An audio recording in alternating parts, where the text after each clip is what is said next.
Wes. Assalamualaikum warahmatullahi wabarakatuh. Perkenalkan, kami dari kelompok 10 yang beranggotakan Nanda Ila Rizky, Prawira Aditya, dan saya sendiri Reva Brahmatia.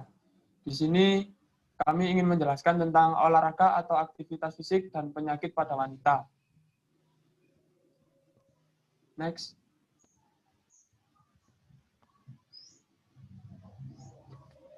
Yaitu yang pertama, keterlibatan wanita pada olahraga sudah menjadi sesuatu hal yang tidak tabu lagi dewasa ini.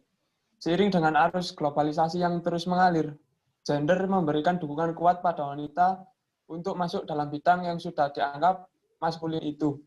Selain itu, meningkatnya kesadaran akan perlunya kesehatan dan kebugaran jasmani mendorong para wanita untuk ambil bagian dalam berbagai bentuk aktivitas jasmani termasuk olahraga. Next.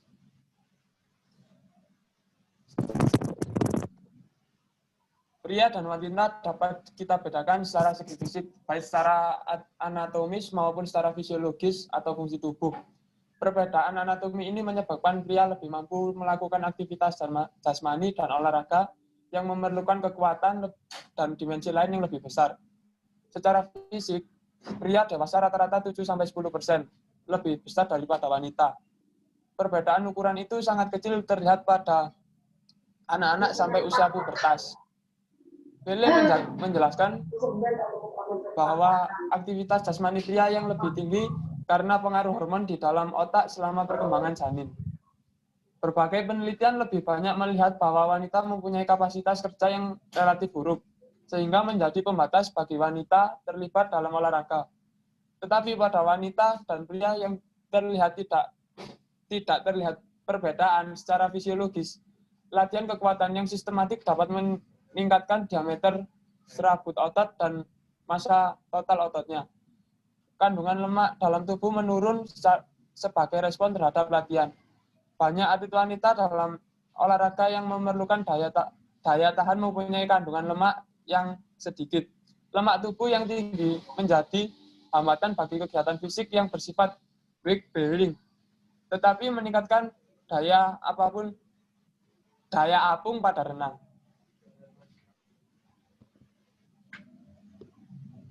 Baik, di sini saya akan melanjutkan presentasi dari Mas Reva Brahmatia. Jadi kita masuk slide mengenai aktivitas jasmani dan menstruasi. Dalam aktivitas jasmani dan menstruasi, di sini membahas pengaruh menstruasi pada penampilan fisik. Pada umumnya, wanita dapat menikmati kegiatan fisik mereka, baik bersifat rekreasi maupun kompetisi, tanpa terpengaruh oleh pola menstruasi mereka. Gejala-gejala nyeri pada menstruasi ini disebut atau juga disebut dysmenorrhea dan sindroma stres premenstruasi juga atau disingkat PMS menjadi berkurang sebagai pengaruh dari olahraga yang teratur. Banyak wanita beranggapan mereka mampu tampil dalam olahraga sama baik selama maupun segera sebelum terjadinya menstruasi. Indikasi medis tidak memperlihatkan wanita harus memperhatikan aktivitas fisiknya selama menstruasi. Banyak cara alternatif untuk mengurangi dysmenorrhea pada atlet wanita ini, seperti diobati secara efektif dengan pemberian obat antiinflamasi non-steroid, diatur dengan kontrasepsi oral, memperpendek siklus dengan pemberian obat secara dini. Lalu kita masuk pengaruh aktivitas pada fungsi menstruasi. Perubahan siklus menstruasi pada atlet wanita ini sulit diketahui oleh karena munculnya gangguan menstruasi dari luteal sampai amenorrhea secara definitif. Klasifikasi kejatuhan menstruasi disebutkan menjadi 3, yaitu yang pertama eumenorrhea, yaitu siklus menstruasi yang teratur dengan interval pendarahan yang terjadi antara 21 sampai 35 hari. Lalu yang kedua, oligomenorrhea, yaitu bila menstruasi terjadi dengan interval lebih antara 35 sampai 90 hari. Yang terakhir, amenorrhea, yaitu bila dalam kurun waktu 3 bulan berturut-turut tidak terjadi menstruasi atau menstruasi terjadi tidak lebih dari 3 kali dalam setahun.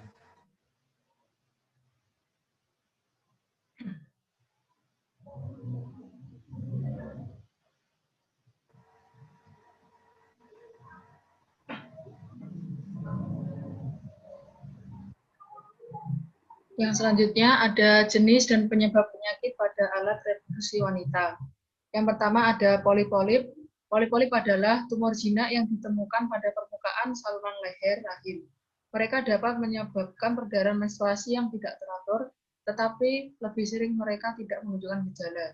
Penyebab polip serviks adalah sering dihubungkan dengan radang yang kronis, respon terhadap hormon estrogen, dan pelebaran pembuluh darah serviks. Gejala polip serviks adalah pendarahan vagina yang terjadi antara periode menstruasi, setelah menopause, setelah hubungan seksual, dan setelah douging. Yang selanjutnya ada kadang-kadang akan ada peningkatan keputihan disertai dengan darah atau perdarahan pada waktu hubungan seksual. Yang kedua ada kondiloma acuminata, merupakan penyakit yang disebabkan oleh virus bernama human papilloma. Penyakit ini ditandai dengan munculnya kutil yang terus membesar dan akhirnya terjadi cikal kanker pada mulut rahim wanita. Yang ketiga ada endometriosis, yaitu terdapat jaringan endometrium di luar rahim akibat pengaliran balik darah menstruasi melalui tuba falopis waktu menstruasi. Endometriosis bisa diturunkan dan lebih sering ditemukan pada keturunan pertama, yaitu ibu, anak perempuan, saudara perempuan. Gejalanya yang pertama ada nyeri di perut bagian bawah dan di daerah panggul. Yang kedua menstruasi yang tidak teratur. Yang ketiga kemandulan. Dan yang keempat dyspareunia atau nyeri ketika melakukan hubungan seksual. Next. Yang selanjutnya, yang keempat ada penyempitan pada oviduk. Oviduk atau saluran telur bisa mengalami penyakit di mana ia akan menyempit. Penyebabnya disinyalir genetis, namun ada juga yang disebabkan oleh kuman jenis tertentu. Saluran telur yang sempit akan membuat wanita sulit mendapatkan anak sebab jalan sperma terhalangi. Yang kelima, mandul atau infertilitas. Hal ini disebabkan oleh penyakit maupun gangguan. Pada kondisi umum, wanita akan mengalami masa subur sekali dalam sebulan. Bagi wanita yang kurang subur, biasanya tidak terdapat masa subur dalam jangka waktu tertentu. Dalam hal ini, menandakan segala infertilitas, hal ini bisa diatasi dengan berbagai metode, salah satunya adalah terapi makanan dan lain-lain. Yang keenam, ada keputihan, merupakan sekresi vaginal pada wanita. Digolongkan menjadi dua golongan, yaitu keputihan normal dan keputihan abnormal. Keputihan berasal dari yang pertama ada vulva, yang kedua ada vagina, yang ketiga ada cervix uteri, yang keempat ada corpus uteri, dan yang kelima ada tuba.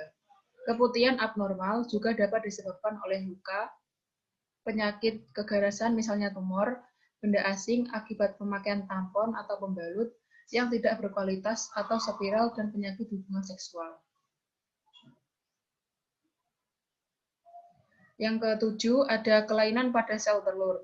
Dapat mengakibatkan gangguan reproduksi yang umumnya merupakan manifestasi dari gangguan proses pelepasan sel telur atau ovulasi. 80% penyebabnya adalah gangguan ovulasi, sindrom ovarium polikistik. Gangguan ovulasi biasanya direfleksikan dengan gangguan haid. Haid yang normal memiliki siklus antara 26 sampai 35 hari. Dengan jumlah darah haid 80 cc dan lama haid antara 3 sampai 7 hari. Bila haid pada seorang wanita terjadi di luar itu semua, maka sebaiknya beliau memeriksakan diri ke dokter.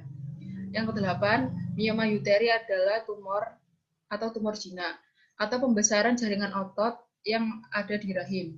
Mioma aktif saat wanita dalam usia reproduksi. Pertumbuhan tumor ini disebabkan rangsangan hormon estrogen. Gejalanya yang timbul tergantung pada lokasi dan besarnya tumor. Yang pertama ada perdarahan yang banyak dan lama selama masa haid ataupun di luar masa haid. Yang kedua, rasa nyeri karena tekanan tumor dan terputarnya tangkal tumor serta adanya infeksi di dalam rahim. Yang ketiga, penekanan pada organ di sekitar tumor. Yang keempat, ada gangguan sulit hamil karena terjadi penekanan pada saluran indung telur. Dan yang terakhir ada pada bagian bawah perut dekat rahim terasa kenyang.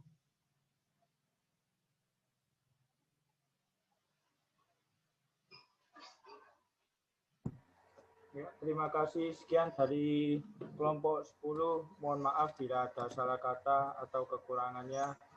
Mohon dimaafkan. Sekian dari kelompok 10 dari saya. Terima kasih. Wassalamualaikum warahmatullahi wabarakatuh. Waalaikumsalam warahmatullahi wabarakatuh. Waalaikumsalam.